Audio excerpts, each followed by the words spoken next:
Here we go for afternoon session. Thanks for being a part of this. And the small committee of 4 of us that do this asked me to give a pastor's viewpoint of 12 minutes each time. I clearly say that's especially important when we have theologians or teachers. We have a pastor now, but I still want to talk those yellow sheets. Let's go through them quickly. Just some things about change that have helped me or that looking back. One, it's easier to float than to swim. Ultimately, we'll be sorry. I do probably have been in 150 churches. I didn't add them up, but I did quickly in these last 8 years of not being a pastor, but now a coach to pastors. And sometimes the issue is, do you really want to see something happen there? To float is just to kind of go through it. Jeff had a great point on that about sameness. But sameness that's just kind of floating instead of working hard to swim, and you know what I mean. Number 2, growing and improving our deliberate steps. That's true in marriage. I have a good wife, but if I don't deliberately. The other day at a meal, I looked at her and said, "You know, I don't remember one bad meal. You are such a good cook." And our eye contact meant a lot to her, and I think that's easy to do, but it has to be deliberate.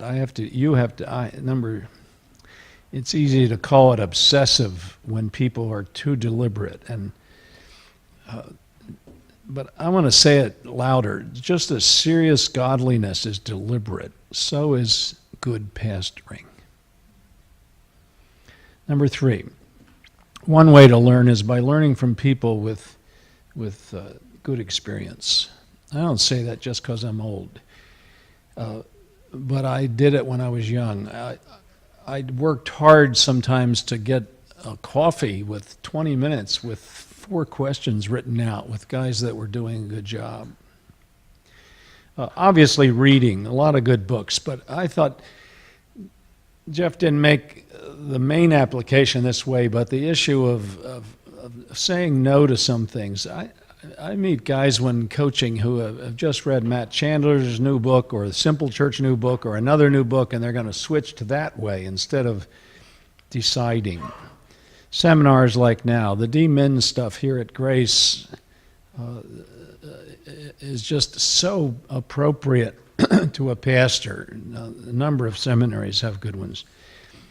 Coaching and mentoring, not because it's what I do, but just asking somebody to meet with you 3 times who's done it a long time can assess and say some things just by looking. The first year I coached, I didn't have regular things or even regular pulpit assignments until I got to go to Trinity where Craig was.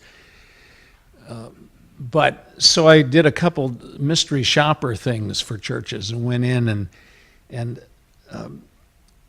the fresh eyes of someone come into your church and saying what it felt like were so good for those churches. Mystery shoppers in the stores help them make huge improvements quickly. Get a friend of yours who is an atheist to visit your church just to tell you what he felt like. But also learning from staff. If you have 1 or 2 on staff or 10, help it to be a place where you can say, how did you think this was received? Or some staff experiences are pretty artificial. Some of them are real candid. And every pastor needs 2 or 3 good friends around him who are good staff who can really be candid and say no or say that was selfish. Number 4, assessment is crucial.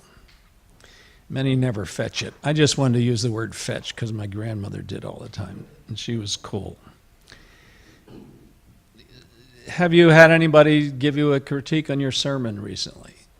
There's a speech teacher goes to your teachers at your high school who would gladly give you feedback. And one time, I think I said it here last time, or one time on preaching, but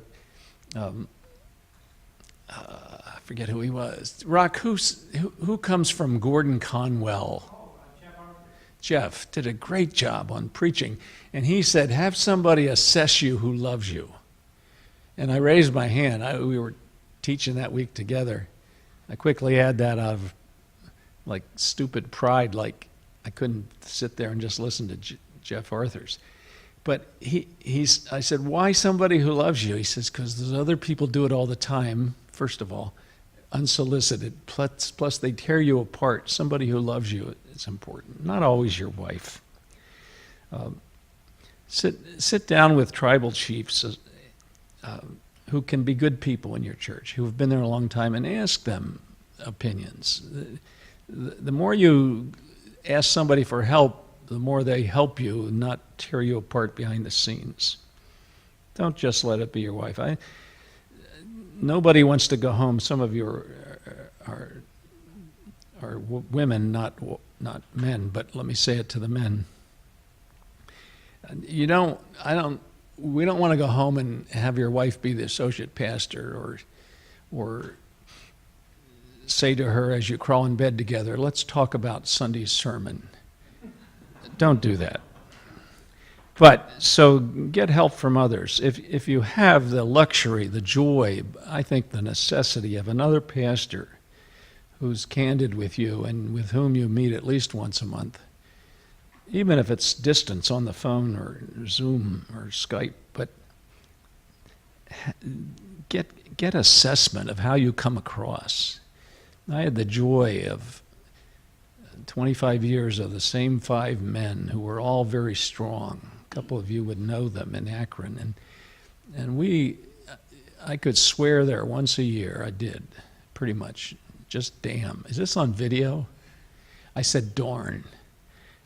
Actually, but we were good for each other, and that was a luxury. I hope you have 1 or 2 of those or 5, but of very good friends. A DAG group, Discipleship Accountability Group. That's what that was. Only it was clearly I wasn't in charge. Number 5, just to say to me too, we people do not change much or easily. You get into a habit as a pastor. I still grapple with the same anger, pride, and lust I did when I was 16.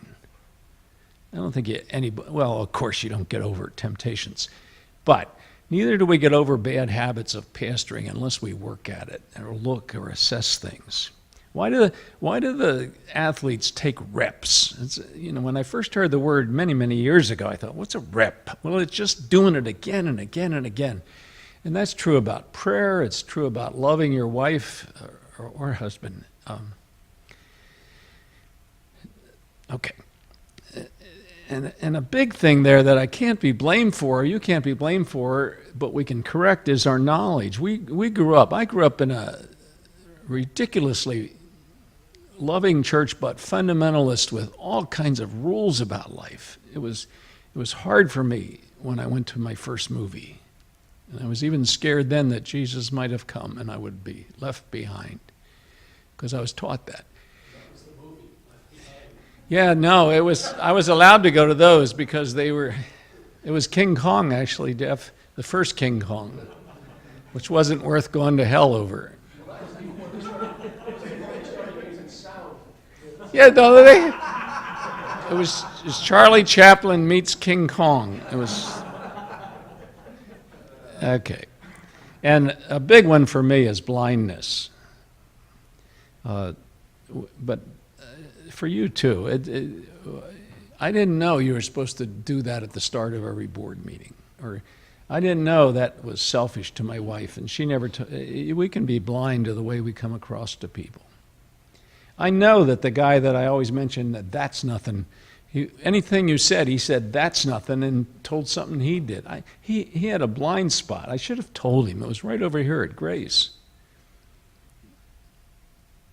And see what anyway. And of course, the comfort of not changing it's easier just to keep going the same way. Number 6, new ways need new schedules. If I'm going to be closer, if in the busy things, and Jeff did a fantastic thought section on Sabbath, whatever schedule yours is, it's got to be scheduled. So does the new way to do groups. You got to schedule in where we're going to talk about this, or if you're the only one on staff, I'm going to meet with the ministry manager. It's got to be built into a schedule. Same with kids or marriage or anything. I must put my goals in my schedule. I have a ridiculous, sometimes hobby horse of a master schedule, but I in my coaching I get stronger on it. If you don't master your week, it will master you. Number 7, I got this from a beer commercial. All of us go around once, have one go around. And that's silly to say. What was the beer one? You only go around. Yeah. But it's true about pastoring. You only get one chance to love. You only get one chance to say to this dear old lady who has funny ideas how much she means to the church because she's been. I only get one chance in this email this day to say something at the end, to say thank you for what you do in this area. But especially as you look at your job or your calling as a pastor, to work hard at being in the best you can. I love the way Jeff said it about being your best self the next Sunday and then every time. Number 9, it's never too late. How far was the Appalachian Trail, Craig? 2,186. But who's counting? He hiked it a year ago, or it's a couple of years ago now, isn't it? Longer than I thought. Well, you were in shape all your life. But it's never too late to do a dream. It's never too late to change the way you listen to people or the way you come across. It's never too late to work harder at godliness. It's never. I read the story of a marathoner who, he was in his late 70s when he decided he's too fat and he's going to run a marathon. And within 3 years, I think it was, he ran a huge marathon. I guess they're all the same, but the New York City one. Now you'll like this one. I mean, you're welcome to boo. God works with those who. God helps those who help themselves. That's a verse in the Bible somewhere. But it's close when you say, work out your own good health, Philippians 2, with fear and trembling, for God will work in you. I think that good health, and it wasn't justification, unless it means work it out of your life or show it. That could be. But I think it means Eutychus and Syntyche and working out the unity of the church. God works with people who care about their physical shape. God works with people who care about their relationships with the board. And you know, the great story of Joshua 3, you put your first Ark of the Covenant, as soon as you put your feet in the raging Jordan River at flood season, he'll stop the river. Aaron, you may not know this. They sent the youth pastors first with the Ark of the Covenant. And as soon as they put their foot in, God did it. And sometimes that means I need to apologize. I need to start something. Thank you. 10 thoughts on making changes. Yes. For the OCD people, you skipped 8. Skip which one? 8, I think. Oh. Feels better than there's some people that are just going to not be able to. I'm sorry. I forgot what it was. No. Not much feels better than improvement. When I look back on life at 2 churches, when I determined to grow and ask help in an area and worked hard, not much feels better than my wife looking at me and saying thank you for saying that. Not much feels better than going home on Sunday and knowing at least you did it as well as you gave your best.